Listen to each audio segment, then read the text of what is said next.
En este último video vamos a ver la arquitectura posmoderna argentina, es decir, distintos ejemplos de esta posmodernidad en nuestro país. Para empezar vamos a ver un poco el contexto en el que se da esta arquitectura de la posmodernidad. Partimos de los años 60 con la creación, por ejemplo, del Instituto Di Tella, que va a estar conformado por distintos centros de artes visuales. El objetivo que tenían era promover el estudio y la investigación de alto nivel con el fin de modernizar la producción artística y cultural de nuestro país, sin olvidar el contexto latinoamericano en que nos encontramos. Ese fue el objetivo y durante aproximadamente 10 años funcionó así. Uno de los centros era el de arte justamente, que tuvo gran repercusión en el país y de donde salieron reconocidos artistas como Marta Minujín, Berni, Nacha Guevara, etc. Bueno, se da también las corrientes, estas artísticas que veíamos en la teoría del arte conceptual, el arte pop, en el año 76, con el golpe militar, se intervinieron las facultades, entre ellas la de Buenos Aires, las facultades de arquitectura, y entonces varios de los profesores que fueron cesanteados, como Justo Solsona, Tony Díaz, formaron con otros grupos de arquitectos, como por ejemplo Rafael Viñol y Casestein, la escuelita. Era un lugar donde se debatía sobre arquitectura. Fue un espacio donde los alumnos iban a aprender sobre arquitectura, a discutir sobre arquitectura, y donde se retomaban problemas clásicos de la disciplina. Se organizaban talleres y se determinaban distintas situaciones. Por ejemplo, uno de los ejercicios era, respecto del patrimonio arquitectónico, era identificar cuáles eran los edificios de valor de la Avenida de Mayo en la ciudad de Buenos Aires y ver las distintas intervenciones que se podían hacer. Bueno, como les digo, esto duró solo 5 años. Pero esto, claro, está acompañado de un contexto político y económico especial. Después de los años del desarrollismo y donde se da la mayor industrialización de nuestro país, que es entre los años 60 y 70, viene un periodo de seria convulsión política y social, concretamente bueno, con la guerrilla en los años 70, el golpe de Estado del 76, la guerra de Malvinas, periodo de endeudamiento, hasta que en el 83 se llama elecciones, el gobierno de Galtieri llama elecciones y gana el radicalismo con Raúl Alfonsín. Pero este gobierno no llega a concluir su mandato por problemas especialmente económicos y una hiperinflación muy grande, y entonces también se llaman elecciones anticipadas. Gana el peronismo con Carlos Menem, pero es un peronismo neoliberal, donde se inició toda esa etapa de las privatizaciones. 2 gobiernos fueron de Menem, hasta que en el 99 asume De la Rúa, es decir, un nuevo gobierno radical, pero que tampoco llegó a concluirse debido a la crisis política y económica. Ahí tenemos un periodo de transición hasta que llega al poder Néstor Kirchner ante la renuncia de Menem a pasar a segunda vuelta en las elecciones. Y bueno, y de ahí lo que ustedes ya habrán vivido, ¿no es cierto?, del gobierno de Néstor Kirchner, los dos gobiernos de Cristina Fernández de Kirchner y bueno, y últimamente ya el gobierno de Macri y el gobierno de Alberto Fernández. Es decir, se han pasado de extremos a otros, ¿no es cierto?, de privatizaciones por un lado y tendencia a la estatización en otros. En todo ese contexto así convulsionado, bueno, se da esta arquitectura de la posmodernidad, donde veíamos esta pluralidad de tendencias, esta variedad de tendencias y las distintas actitudes que tienen los arquitectos respecto de la tecnología, la historia, el contexto urbano y el patrimonio arquitectónico. Y así también los distintos recursos de diseño que se utilizan en la posmodernidad, como son la cita, la ironía, la ambigüedad, la geometría, la doble lectura, la monumentalidad, la axialidad, la fragmentación y el collage. Entonces vamos a ver las distintas actitudes de estos arquitectos posmodernos. Y uno de estos edificios que se adhiere a la tecnología de vanguardia es el edificio IBM realizado por Mario Roberto Álvarez en la zona de Catalinas Norte, en Buenos Aires. Fue en su momento, y yo creo que lo sigue siendo, una expresión de ese progreso tecnológico. ¿Por qué? Porque este edificio, las columnas de los pisos del cuerpo del edificio no llegan en forma directa al suelo, sino a través de dos elementos estructurales centrales. Es decir, las columnas superiores de los pisos superiores apoyan en estas placas horizontales que llevan el peso, la carga, a dos elementos, dos núcleos estructurales centrales. Y esto va a producir este efecto, como si el edificio estuviera flotando. Tiene un basamento, pero tiene estos núcleos centrales que son los elementos de circulación vertical que van a sostener todo el edificio.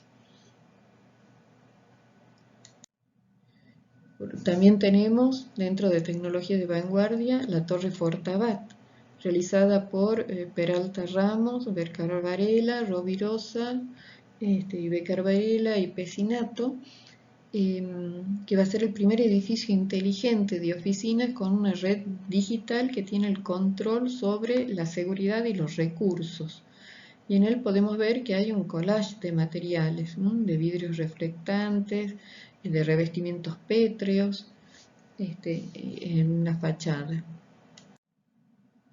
Esta torre se puede ingresar a ella a través de tres de sus lados y el núcleo de circulación vertical va a ocupar el centro del edificio en búsqueda de lograr esa planta libre para que se pueda subdividir según las necesidades. Indiferencia tecnológica, por otro lado. En la ciudad de Córdoba, José Ignacio Díaz cambió el paisaje urbano de la zona del Boulevard San Juan en un área completa de la ciudad con el uso del ladrillo, o sea, un material fácilmente disponible, que no requiere de una mano de obra especializada, pero que cambió completamente el paisaje urbano a partir de un buen diseño. José Ignacio Díaz o Togo Díaz, él tenía su propia cortada de ladrillos y a partir de eso podía diseñar hasta el mínimo detalle cómo iban esos ladrillos y entonces se lograban terminaciones absolutamente únicas y muy cuidadas.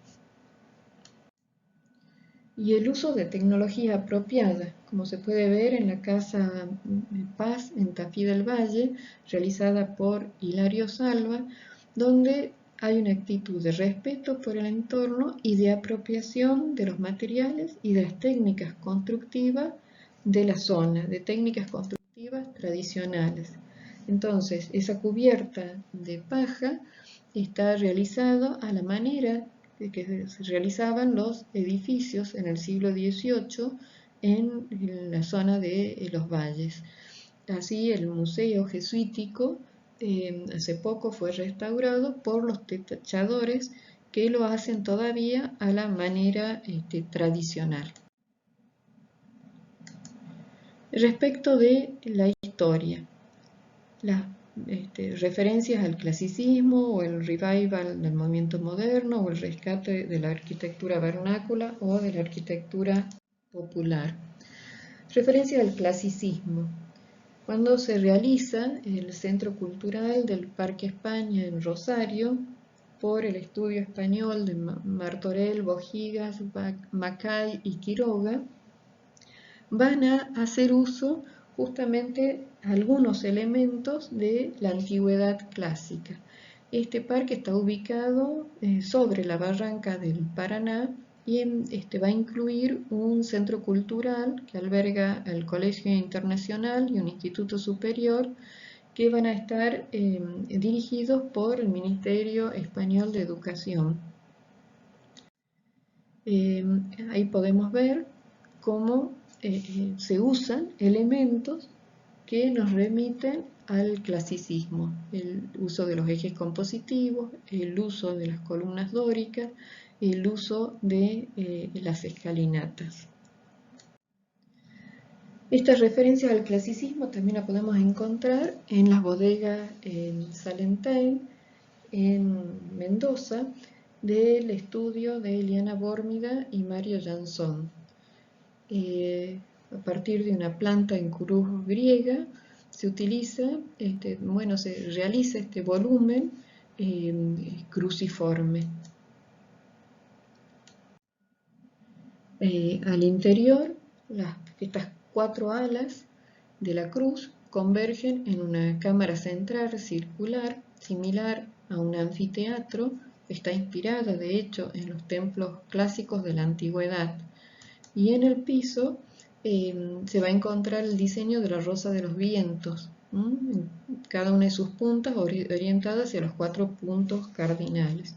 Y esto forma una suerte de pequeño anfiteatro donde se pueden realizar distintas actividades.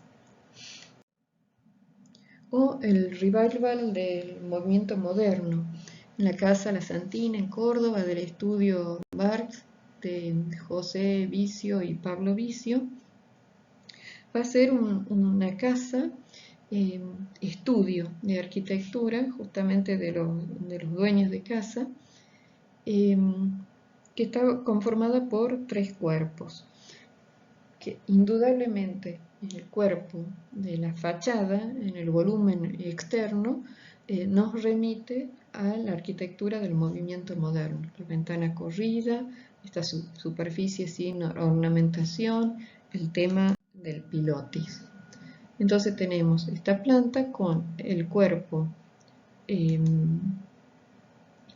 exterior, que es la zona de garage y donde se realiza el estudio en la planta superior, la casa de las zonas de estar y de cocina, el cuarto de los hijos en la parte posterior, el cuarto principal en el primer piso sobre el área social, y esto se vincula con el estudio sobre el garage, que es el volumen que nos remite a la arquitectura moderna. Y bueno, los 3 volúmenes perfectamente identificables y con todos los elementos, ¿no es cierto?, del movimiento moderno. Pero también esta arquitectura nos puede remitir a la arquitectura vernácula, y es lo que toma Carlos Antoraz cuando hace sus diseños en la zona de Purmamarca, en Jujuy. En este caso el ejemplo son las cabañas de la comarca, donde utiliza una arquitectura que considera el contexto físico y cultural y considera las tecnologías usadas y tradicionales de la zona. Hay un respeto por la forma, por ejemplo, en que organiza los espacios a la manera de las culturas pasadas. A la vez usa materiales que son propios del lugar y a los cuales está acostumbrado, podremos decir así, la mano de obra local. Estos son los cielos rasos de entramados de caña hueca, por ejemplo, atados con sogas a los rollizos. O el rescate de la arquitectura popular urbana. Un ejemplo sería el shopping del Paseo del Corte en Buenos Aires, que tiene todas las características de lo que hemos visto en los videos anteriores del tinglado decorado. Respecto del contexto urbano, las tres actitudes posibles: contextualista, acontextualista o aquella que hace referencia a la memoria colectiva. Contextualista, tenemos el ex Banco de Londres de Clorindo Testa y Cepra.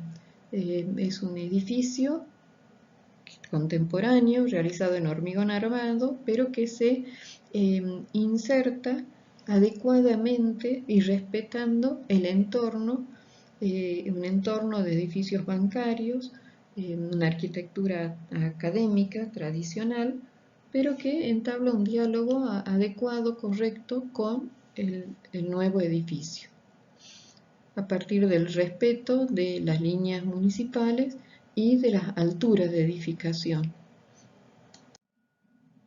Una actitud acontextualista la vemos en las torres de los bancos Galicia y Santander Río en Buenos Aires, próximos a la Plaza de Mayo, que se insertan con absoluta indiferencia de lo que es el entorno.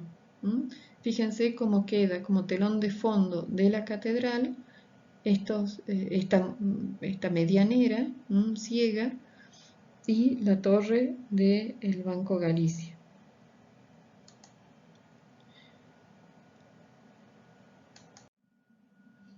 Las dos son obras de Mario Roberto Álvarez. El primero, el de la torre del Banco Santander Río, es un edificio de 15 pisos y 70 metros de altura que lamentablemente deja todo una medianera como telón de fondo al edificio de la catedral y a la Plaza de Mayo que está enfrente. Las zonas más valiosas, históricamente más valiosas de Buenos Aires.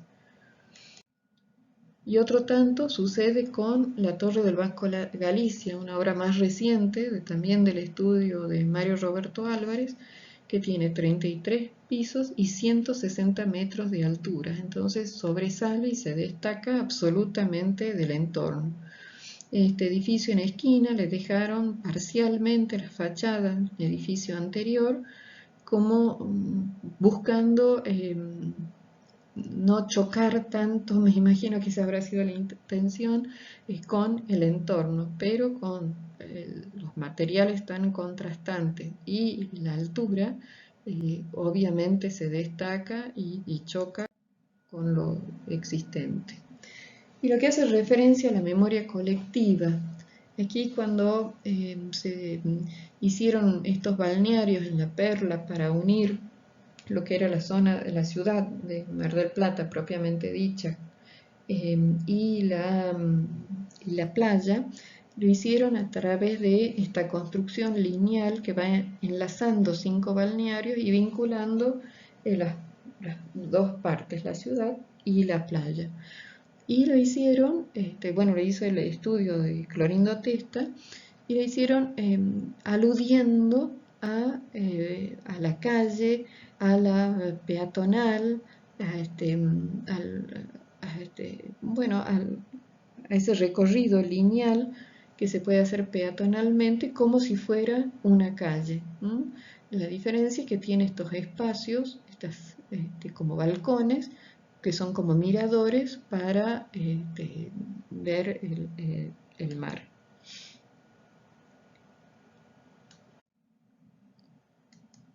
Y respecto del patrimonio arquitectónico, tenemos algunos ejemplos de restauración y refuncionalización.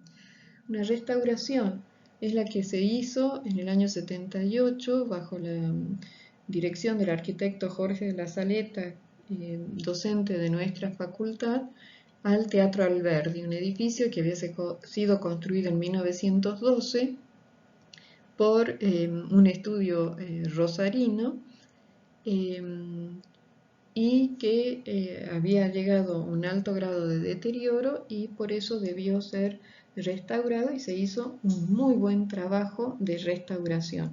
El edificio del teatro que pertenece a nuestra universidad. Una obra reciente de restauración ha sido la fachada completa de la cochera y garage, primero cochera de coches a caballo y después de automóviles de la Presidencia de la Nación. Fue restaurado entre 2019 y 2020 y fue inaugurado ahora recientemente, bajo la dirección de Marcelo Magadán. ¿Qué se buscó hacer como al interior? Era un equipamiento o carecía de estructura y todo era un equipamiento mueble, se podría decir así, y después fue en realidad el taller mecánico de los autos presidenciales. Se puso mucho énfasis en la restauración del exterior de unos valiosos vitrales que hay al interior, pero se le dio totalmente una nueva función. Hoy es un mercado gourmet. Estos son los vitrales entonces que fueron restaurados. Otra refuncionalización es la del Centro Cultural del Mercado General Paz en Córdoba, realizada por Miguel Ángel Roca. Había un mercado del siglo XIX, estaba conformado por un pabellón de alto valor arquitectónico, histórico y técnico, al que se le agregó sobre las medianeras una serie de volúmenes para albergar y completar las funciones de lo que sería el centro cultural. Entonces esta es la planta del antiguo mercado y esto es lo que se agrega para completar las funciones del centro cultural.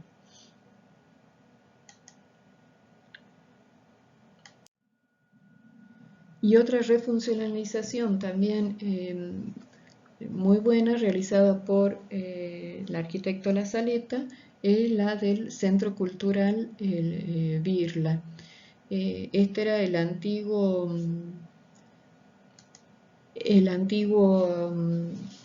sede del diario El Trópico y se refuncionalizó todo el interior como centro cultural y centro de exposiciones. Hay una sala de convenciones y al frente se restauró íntegramente, conservando todas las características del edificio original. Y los recursos que se utilizan en esta arquitectura posmoderna. Ustedes tienen acá las definiciones que están presentes en el video anterior sobre la arquitectura internacional. Y tenemos la cita. La cita en este caso, que es el edificio del Bachillerato de Bellas Artes de la Universidad Nacional de La Plata, hay una cita a lo que es la arquitectura del movimiento moderno. Fíjense, las ventanas corridas, la arquitectura blanca, la falta de ornamentación, la presencia de pilotis. Y otro tanto ocurre al interior. Sin duda, aquí se está haciendo alusión a la arquitectura del movimiento moderno.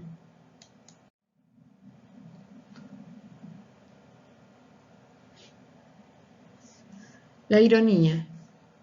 En el Centro Cultural Recoleta, en la que se recicla un viejo edificio, un convento de siglo XVIII y un hospicio del siglo XIX, hay una intervención de Bedel, Benedit y Clorindo Testa que, bueno, si bien se recuperan algunos aspectos de estos edificios, antiguos edificios, lo hacen bastante banalmente, podríamos decir, con este tipo de pinturas. Lo que es la capilla, bueno, se hace un salón de actos, y se colocan este tipo de elementos que no tienen nada que ver con la arquitectura y que incluso podríamos decir hasta bastante irónicamente, algo que no era necesario, ni que correspondía, ni que hacía falta,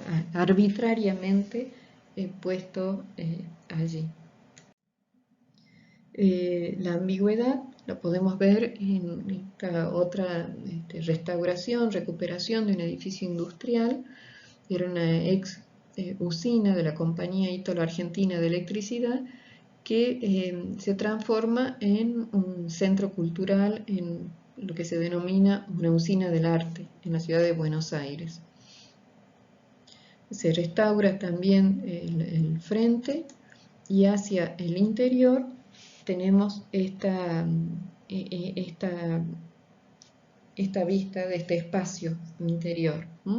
Un galpón, un edificio industrial muy elemental al que le han incluido y se le ha agregado esta superficie extra a partir de estos elementos estructurales. La geometría, el centro de participación comunal, son los conocidos CPC de la ciudad de Córdoba, que se realizan para descongestionar el centro de la ciudad de Córdoba y llevar a cada barrio oficinas administrativas.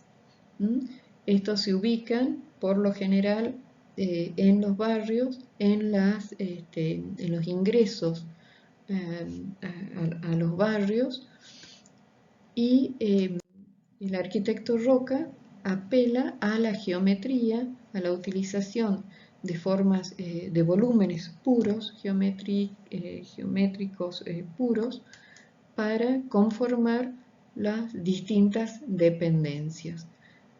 Entonces tenemos aquí los prismas, los conos, los cilindros, para identificar las funciones de cada uno de ellos.